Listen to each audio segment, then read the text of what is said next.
Hello guys, তো তোমরা কেমন আছো? চলে এসেছি আমি আমার শর্ট ভিডিও নিয়ে। তো আমি সাজুগুজু করে রেডি হচ্ছি, কারণ আমার এর আগে দেখেছো ছোটদা ভাইয়ের গায়ে হলুদ সব কিছু দেখিয়েছি। তো যেহেতু আজকে কমপ্লিট হবে বিয়ে, তো ওই জন্য সাজুগুজু করে যাওয়ার আগে খুব জোর খিদে পেয়ে গেছিলো। ওই জন্য আমার শাশুড়ি মা বললো একটু ভাত খেয়ে নাও, তো আমার শাশুড়ি মা ভাত দিলাম, খেয়ে নিলাম। খাওয়া দাওয়ার পরে দেখতে পাচ্ছ যে সবাই রেডি হয়ে অটোর মধ্যে চাপতে চলেছি। তো ফাইনালি আমরা অটোতে চেপে গেছি। তো দেখতে পাচ্ছ অনেক সবাই আছে, তোমাদের দাদাভাইও আছে, আর সব বাচ্চা কাচ্চাগুলো ছিল। তো তোমাদেরকে হাই বলছে, সবাই মিলে হাই হাই করছে। তো আমরা খুব এনজয় করেছি, মজা করেছি যাওয়ার টাইমে। তো আমার লুকটা দেখে না, ওই যে সিম্পল একটা লুক দিয়েছি, যেহেতু অনেক দূরের রাস্তা, ওই জন্য নর্মাল একটা শাড়ি পরেছিলাম। আর পৌঁছাতে পৌঁছাতে প্রায় রাত লেগে গেছিলো। তো ওই কারণে এখানে বর্মশাইকে সব কিছু নিয়মকানুন মেনে বরণ করে ঢোকানো হচ্ছিলো।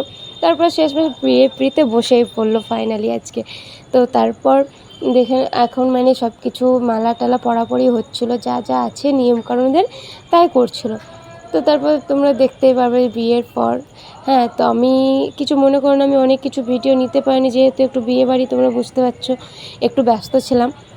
তো আমার একটু ভয়েসটা একটু প্রবলেম হবে, কারণ ঠান্ডা লেগে গেছে অতিরিক্ত। তো তোমরা দেখতে পাচ্ছ ফাইনালি বিয়েও কমপ্লিট হয়ে গেছে। এখন যা নিয়মকানুন আছে তাই করছে। এদিকে আমরা খাওয়া দাওয়া সেরে নিলাম, যেহেতু রাত্রের মধ্যে বেরিয়ে পড়বো, কারণ বেশি রাত করলে হবে না। এমনিতে অলরেডি 1:30টা বেজে গেছে। তো আমরা রাতে চলে এসেছি। যেহেতু নিজস্ব গাড়ি করে গেছিলাম। তো তারপর দেখতে পাচ্ছ নতুন বউকে নিয়ে এসে আমরা সবাই মিলে নাচানাচি করলাম, নতুন বউকেও নাচিয়েছি। তো তোমরা দেখতে পাচ্ছ যে নতুন বউ কীভাবে কেমন নাচছে। তো কমেন্টে